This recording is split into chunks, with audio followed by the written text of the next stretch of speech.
വർക്കല കോവൂർ പാളയംകുന്ന് അംബേദ്കർ കോളനിയിൽ ഗിരീഷ് ഭവനിൽ സരിത എന്ന നിർധനയായ വീട്ടമ്മ സുമനസ്കരായ പ്രേക്ഷകർക്ക് മുന്നിൽ കൈകൾ കൂപ്പി സഹായം അഭ്യർത്ഥിക്കുകയാണ്.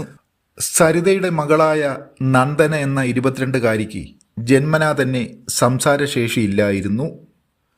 കുട്ടിക്ക് 8 വയസ്സിന് ശേഷം 15 ലക്ഷത്തിലേറെ രൂപ ചിലവാക്കി 2 ഓപ്പറേഷനുകൾ നടത്തിയാണ് കുട്ടിയുടെ സംസാരശേഷി തിരിച്ചു കിട്ടിയത്. ഉണ്ടായിരുന്ന കിടപ്പാടം വിറ്റും കടം വാങ്ങിയും പിന്നെ സന്മനസ്സുള്ള മറ്റു ചിലരുടെ സഹായങ്ങളുമൊക്കെ കൂട്ടിയാണ് 2 ഓപ്പറേഷനുകളും നടത്തിയത്. അതോടെ ഈ കുടുംബം വാടക വീട്ടിലേക്ക് താമസം മാറ്റേണ്ട സ്ഥിതിയാവുകയായിരുന്നു. നന്ദന ജന്മനാ തന്നെ 50% ബുദ്ധിവൈകല്യമുള്ള കുട്ടി കൂടിയാണ്. ബ്രെയിൻ ട്യൂമറാണെന്നുള്ള നടുക്കുന്ന സത്യം ഈ നിർധന കുടുംബം മനസ്സിലാക്കുന്നത്. തുടർന്ന് തിരുവനന്തപുരം RCC മെഡിക്കൽ കോളേജ് ആശുപത്രികളിൽ നന്ദനയെ ചികിത്സിപ്പിക്കുകയായിരുന്നു. നന്ദനയുടെ ബ്രെയിൻ ട്യൂമറിൻ്റെ ഓപ്പറേഷനും തുടർ ചികിത്സകൾക്കും വേണ്ടിയുള്ള തുകയാണ് ഇനി കണ്ടെത്തേണ്ടത്. ഏകദേശം 15 ലക്ഷത്തോളം രൂപ വേണ്ടിവരുമെന്നാണ് കണക്കാക്കുന്നത്.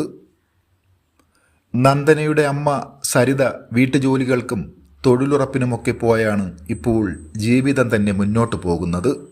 ഈ അവസ്ഥയിൽ മകളുടെ ജീവൻ രക്ഷിക്കാൻ വേണ്ടി ഇത്തരത്തിലുള്ള ഒരു വലിയ തുക കൂടി കണ്ടെത്തുക എന്നത് ഈ നിർധന കുടുംബത്തിന് ചിന്തിക്കാൻ കൂടി വയ്യാത്ത കാര്യമാണ്. സരിതയുടെ സഹോദരൻ 50 വയസ്സുകാരനായ ഗിരീഷ് 75% ഭിന്നശേഷിക്കാരനാണ്. അദ്ദേഹവും കൂലിവേലക്കാരിയായ സരിതയുടെ സംരക്ഷണയിലാണ് കഴിയുന്നത്. തൻ്റെ മകളുടെ തുടർ ചികിത്സകൾക്കും അവളുടെ ജീവൻ രക്ഷിക്കാനും സഹോദരനായ ഗിരീഷിൻ്റെ സംരക്ഷണങ്ങൾക്കും വേണ്ടി വകയില്ലാതെ സരിത എന്ന ഈ വീട്ടമ്മ സുമനസ്കരായ പ്രേക്ഷകർക്ക് മുന്നിൽ കൈകൾ കൂപ്പി യാചിക്കുകയാണ്.